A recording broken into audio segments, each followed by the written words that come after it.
Let's mic देश का मिजाज ईस्ट।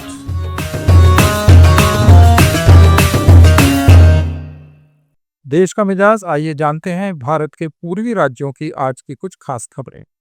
ओडिशा के बालासोर में 20 साल की छात्रा की मौत को लेकर विपक्षी दलों ने राज्य बंद का आह्वान किया। कांग्रेस सहित 8 दलों ने उच्च शिक्षा मंत्री के इस्तीफे और न्यायिक जांच की मांग को लेकर ओडिशा बंद किया। इससे एक दिन पहले बीजू जनता दल ने भी बंद रखा था। बिहार की राजधानी पटना के पारस अस्पताल में हथियारों से लैस 5 बदमाशों ने कुख्यात अपराधी चंदन मिश्रा की गोली मारकर हत्या कर दी। चंदन आजीवन कारावास की सजा काट रहा था और 15 दिनों के लिए पैरोल पर बाहर आया था। इस घटना को लेकर सियासत शुरू हो गई है। राजद और कांग्रेस ने इस घटना को लेकर अपनी प्रतिक्रिया दी है। राजद नेता तेजस्वी यादव ने बिहार सरकार की कानून व्यवस्था पर सवाल उठाए हैं। प्रधानमंत्री नरेंद्र मोदी कल बिहार के दौरे पर आएंगे। यहां वे पूर्वी चंपारण के मोतिहारी में जनसभा को संबोधित करेंगे। वे बिहार को 7,000 करोड़ रुपए से ज्यादा की योजनाओं की सौगात देंगे। इस मौके पर प्रधानमंत्री 4 अमृत भारत ट्रेनों का शुभारंभ भी करेंगे। प्रधानमंत्री की सुरक्षा को देखते हुए भारत नेपाल बॉर्डर को सील कर दिया गया है। बिहार चुनाव से पहले नीतीश सरकार ने बिजली उपभोक्ताओं को बड़ी राहत दी है।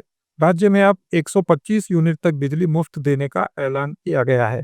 मुख्यमंत्री नीतीश कुमार ने एक्स पर जानकारी देते हुए बताया कि 1 अगस्त 2025 से राज्य के सभी घरेलू उपभोक्ताओं को 125 यूनिट तक बिजली का भुगतान नहीं करना होगा। इस फैसले से प्रदेश के करीब 1 करोड़ 67 लाख परिवारों को सीधा फायदा मिलेगा।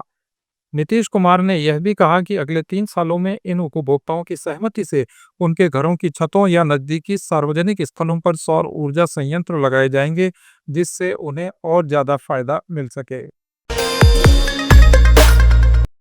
बिहार में यातायात व्यवस्था को दुरुस्त करने के लिए मुजफ्फरपुर बरौनी 4 लेन सड़क का निर्माण किया जाएगा। इसे लेकर national highway authority of India NHAI ने प्रक्रिया शुरू कर दी है। जानकारी के अनुसार इसका टेंडर अगले महीने जारी किया जा सकता है। भारतमाला प्रोजेक्ट मुआवजा घोटाला केस में EOW ने जल संसाधन विभाग के 2 अधिकारियों सहित 6 लोगों को गिरफ्तार किया है। इन सभी को छत्तीसगढ़ में रायपुर के स्पेशल कोर्ट में पेश किया गया, जहां सुनवाई के बाद उन्हें रिमांड पर भेज दिया गया। इस केस में अब तक 10 लोगों की गिरफ्तारी हो चुकी है। वंदे भारत एक्सप्रेस के कोच अब झारखंड के चाकुलिया में बनेंगे। पूर्वी सिंहभूम जिला के चाकुलिया प्रखंड में 4,000 करोड़ रुपए की लागत से रेल कोच निर्माण फैक्ट्री की स्थापना की जाएगी।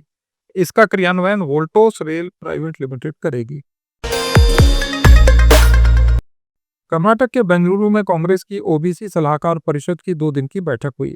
कांग्रेस विधायक दल के नेता प्रदीप यादव ने अनुबंध पर कर्मियों की नियुक्ति में भी आरक्षण की मांग की और कहा कि जाति जनगणना केवल आंकड़ा नहीं, बल्कि भारतीय लोकतंत्र का नैतिक दायित्व है।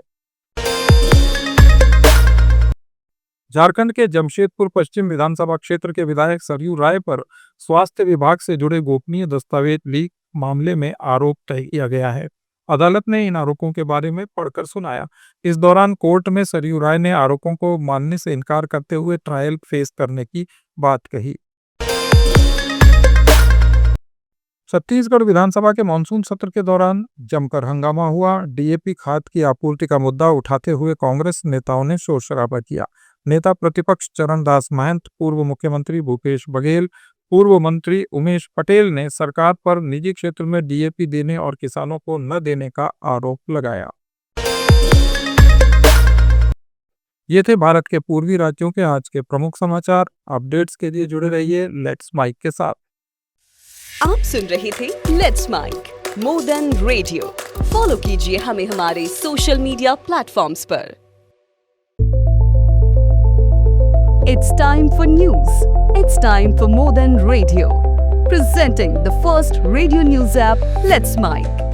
Let's Mic, a news-based app on your phone where you get to watch and listen news, talk shows, interviews, radio show podcasts. On Let's Mic, you get all relevant information of TV, print, radio, podcast, and digital. Let's Mic talks about every segment of life.